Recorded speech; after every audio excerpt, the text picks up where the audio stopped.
പ്രിയ സഹോദരങ്ങളെ, ലൂക്കായുടെ സുവിശേഷം 9-ാം അധ്യായം 22 മുതൽ 25 വരെയുള്ള തിരുവചന ഭാഗമാണ് ഇന്നത്തെ നമ്മുടെ സുവിശേഷ വിചിന്തന വിഷയം. രക്ഷകൻ അനുഭവിക്കേണ്ടി വരുന്ന പീഡാസഹനങ്ങളെക്കുറിച്ചുള്ള മുന്നറിയിപ്പോടെയാണ് ഈ സുവിശേഷ ഭാഗം ആരംഭിക്കുന്നത്. യേശുവിനെ അനുഗമിക്കാൻ ആഗ്രഹിക്കുന്ന ഏതൊരു വ്യക്തിയും ആദ്യം ചെയ്യേണ്ടത് തന്നെ പരിത്യജിക്കുക എന്നതാണ്. കുരിശില്ലാത്ത ഒരു ക്രിസ്തുവിനെയോ കഷ്ടപ്പാടുകളില്ലാത്ത ഒരു ശിഷ്യത്വത്തെയോ സുവിശേഷം വിഭാവനം ചെയ്യുന്നില്ല.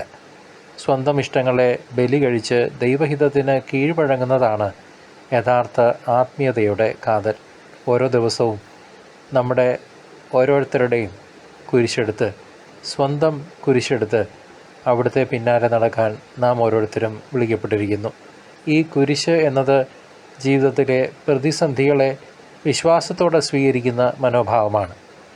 അത് രോഗങ്ങളാകാം, സാമ്പത്തിക ക്ലേശങ്ങളാകാം, ഉറ്റവരുടെ ഉടയവരുടെയൊക്കെ വേർപാടാകാം, പല രീതിയിലുള്ള നമ്മുടെ മനസ്സിനെ, ശരീരത്തെ ബാധിക്കുന്ന ക്ലേശങ്ങളാകാം. ലൗകികമായ നേട്ടങ്ങളെക്കാൾ ഉപരിയായി സ്വർഗീയമായ നിക്ഷേപങ്ങൾക്കായി നാം അനുദിനം ദാഹിക്കണം. ലോകം മുഴുവൻ നേടിയാലും സ്വന്തം ആത്മാവിനെ നഷ്ടപ്പെടുത്തിയാൽ മനുഷ്യൻ എന്ത് പ്രയോജനമെന്ന ഗൗരവകരമായ ചോദ്യം കർത്താവ് നമ്മുടെ മുൻപിലും ഇന്ന് വയ്ക്കുന്നു. നമ്മുടെ മുൻഗണനകൾ ദൈവരാജ്യത്തിന് അനുസൃതമാണോ എന്ന് ഈ വചനം നമ്മെ ആഴത്തിൽ ചിന്തിപ്പിക്കട്ടെ.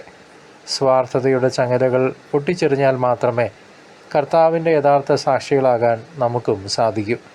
ജീവൻ സംരക്ഷിക്കാൻ ശ്രമിക്കുന്നവൾ അത് നഷ്ടപ്പെടുത്തുമെന്നും കർത്താവിന് വേണ്ടി ജീവൻ നൽകുന്നവർ അത് കണ്ടെത്തും എന്നുമുള്ള വചനം വലിയൊരു ദൈവിക രഹസ്യമാണ് വെളിപ്പെടുത്തുന്നത്. കത്തോലിക്കാ സഭയുടെ പഠനമനുസരിച്ച് കുരിശ് എന്നത് അപമാനത്തിൻ്റെ അല്ല, മറിച്ച് രക്ഷയുടെയും വിജയത്തിൻ്റെയും അടയാളമാണ്. അനുദിന ജീവിതത്തിലെ ചെറിയ ചെറിയ പരിത്യാഗങ്ങളും സഹനങ്ങളും ക്രിസ്തുവിൻ്റെ ബലിയോട് ചേർത്ത് ചൊല്ലാൻ നാം പഠിക്കണം. ആത്മീയമായ ഉദാസീനത പാടെ വെടിഞ്ഞ് വിവേകത്തോടെ ദൈവഹിതം തിരിച്ചറിയാൻ നാം പരിശുദ്ധാത്മാവിനോട് പ്രാർത്ഥിക്കണം. ഈ ലോകത്തിലെ സുഖഭോഗങ്ങൾ താൽക്കാലികമാണെന്നും നിത്യജീവനാണ് പരമപ്രധാനമെന്നും നാം ഓർക്കണം. വിശുദ്ധ കുർബാനയിലൂടെ ലഭിക്കുന്ന കരുത്ത് നമ്മുടെ കുരിശുകളെ പുഞ്ചിരിയോടെ വഹിക്കാൻ നമ്മെ സഹായിക്കും. ക്രിസ്തുവിനോടൊപ്പം മരിക്കുന്നവൻ അവിടുത്തോടൊപ്പം മഹത്വത്തിൽ ഉയർത്തെഴുന്നേൽക്കും എന്ന പ്രത്യാശ നമുക്കുണ്ടാകട്ടെ. അനുതാപത്തിൻ്റെ പാതയിലൂടെ സഞ്ചരിച്ച് ദൈവാനുഗ്രഹത്താൽ നമ്മുടെ ആത്മാവിനെ വിശദീകരിക്കാം. പിതാവിൻ്റെയും പുത്രൻ്റെയും പരിശുദ്ധാത്മാവിൻ്റെയും നാമത്തിൽ നിങ്ങൾ അനുഗ്രഹീതരാകട്ടെ. ആമേൻ.